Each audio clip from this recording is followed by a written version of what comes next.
आज नदीर से कुलुकुलु शब्दटा जमीती केउठी नीरवी जाइछि।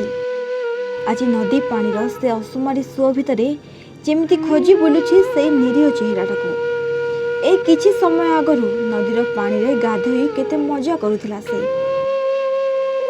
सांग मानक सहित पानी भितरे केते खेल खेलुथिला।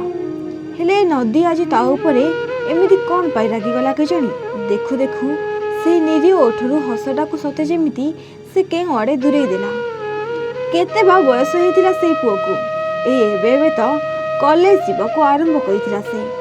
आ पाठ पढ़ी बापा मांकर मनर दुख को दूर करिवार स्वप्न देखुथिला। हेले आज जेमिति सब किछि ओलट पालट हो गला।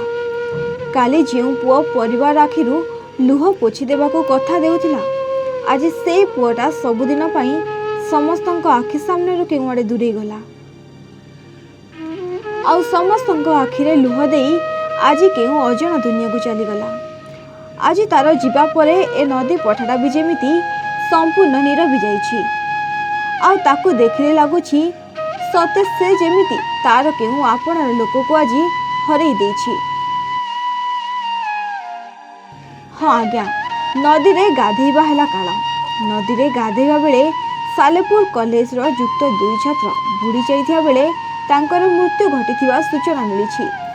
तेबे मृत जनक हेले सालेपुर ब्लॉक मुकुनी ग्रामर अमूल्य बेहेरा 17 वर्षर पुओ प्रीति रंजन बेहेरा। प्रीति रंजन सांग साथी मेल चित्रपड़ा नदी को गाधेइबा पई जाइथिया बेले कौनसी कारणरू नदी गर्भरे बुड़ी जाइथिले। तेबे स्थानीय ग्रामवासी माने खोजा खोजी परे छात्र जनकू सालेपुर गोष्ठी स्वास्थ्य केन्द्र को नेइथिले। हेले सेते बेलकू बहुत डेरी हो जाइथिला। सेठारे डाक्टर तांको मृत्यु घोषणा करथिले। तेबे खबर पाए किशन नगर पुलिस घटनास्थल रे पहुंची सब व्यवस्थित पई कटक पठाइबा सह एने अधिक तदंत आरंभ करिछि। सालेपुर जोगेश्वर विश्वाल रिपोर्ट एवान ओडिया। ब्रिलियंट रेज विशुद्ध नड़िया तेल, घन लंबा और पड़ा केशर मूलमंत्र।